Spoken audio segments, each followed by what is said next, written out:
বাংলাদেশের উদ্বেগকে ভারত অতটা গুরুত্ব দেয়নি উল্লেখ করে পররাষ্ট্র উপদেষ্টা তৌহিদ হোসেন বলেছেন, দেশের স্বার্থ বজায় রেখে ভালো দ্বিপাক্ষিক সম্পর্কে আশাবাদী বাংলাদেশ।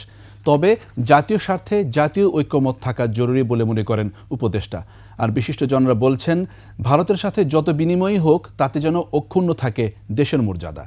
প্রণব চক্রবর্তীর রিপোর্ট।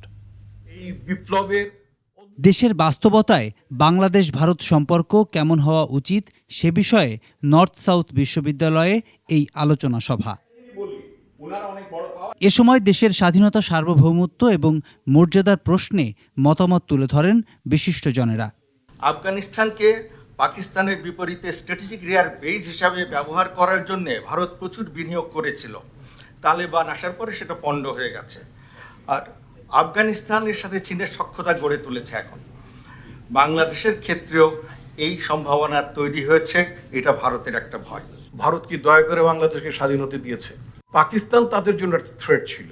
আমরা স্বাধীন হতে চেয়েছি, একইভাবে ওরাও ওদের প্রতিপক্ষ যে আপনার শত্রু তাদেরকে তারা দুর্বল করতে চেয়েছে।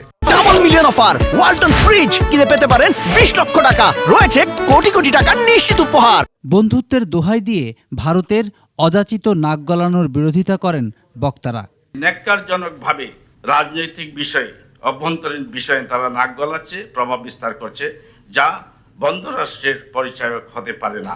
প্রধান অতিথির বক্তৃতায় পররাষ্ট্র উপদেষ্টা বলেন, পরিবর্তিত এই পরিস্থিতি বিবেচনায় নিয়ে জাতীয় স্বার্থে আমাদের ঘর গোছানোর এখনই সময়।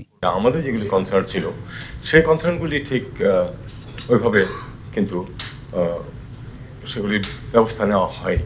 আমরা আশাবাদী হতে চাইবো যে আমরা একটা ভালো সম্পর্ক প্রতিষ্ঠা করতে পারবো, যাতে করে দুই পক্ষের স্বার্থ সংরক্ষিত হয়।